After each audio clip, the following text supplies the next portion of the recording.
For me, sustainable strategies has been about taking risks. Accordingly, in my current practice, I use remote cameras to observe animal and human activities on terrain they cohabit, that is, the orchard next to my house in southern France. From early May, I have daily harvested photographs and video from 3 trail cameras.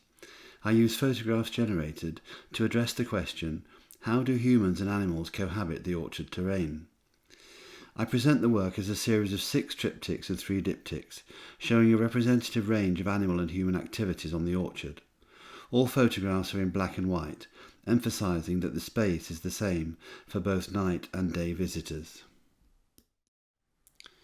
I edged towards using a remote camera when a friend told me that a boar was visiting my garden every day at dusk.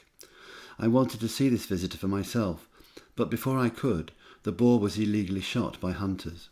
I was sad for the boar and disappointed for myself not to have seen him before he was, quite literally, turned into steaks and sausages. Goaded by this, I purchased 2 inexpensive trail cameras as an experiment and soon found that the orchard was visited by various animals and crossed by known and unknown humans. For a year, I conducted this photography as a side interest, gaining experience in using remote cameras, the disciplines of maintaining them, and regularly uploading the memory cards to my computer and organising and storing data. During Gary's Module Leaders Seminar, Visions to be Written, he posed several fundamental questions, such as, what is photography for, and why do I need a camera? Which reminded me of Flusser's view that whatever the photographer's criteria for making work, it is subordinate to the camera's program. But, I thought, where is the balance of creative power when I set a camera to work remotely? This coincided with my discovery of post-human photography in the module toolbox and read Joanna Zielinska's The Creative Power of Non-Human Photography, in which she cites photographers Paul Womble and Véronique Ducharme as having departed from the human-centric visualization process and entered the debate about the place of human intentionality in photography theory. With non-human photography, says Zielinska, agency is distributed amongst a network of human and non-human participants, even if the viewer is held to be a human gallery goer. In a later piece, Zielinska asserts that if all life is indeed photographic, the notion of the photographic apparatus that embraces yet also goes beyond the human becomes fundamental to our understanding of what we have called the photographic condition. Zielinska's words liberated me to consider remote cameras as valid tools for a photographer. I purchased 3 better quality trail cameras, and there is a sustainability issue here and I'll return to that, and moved non-human photography work centre stage. As I began work, I studied Stephen Gill's 2 trail camera projects, Night Procession and The Pillar, and I could see visual similarities between his work and some of the work I was generating.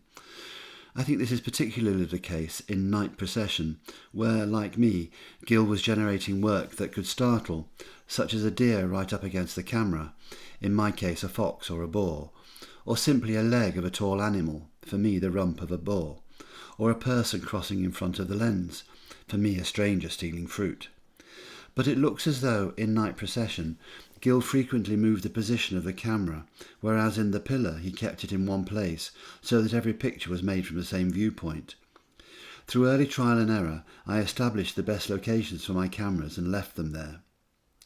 Talking about The Pillar in a 2021 interview, Gill speaks of wanting to lose control, to step back as a photographer and allow the birds to express themselves in the images.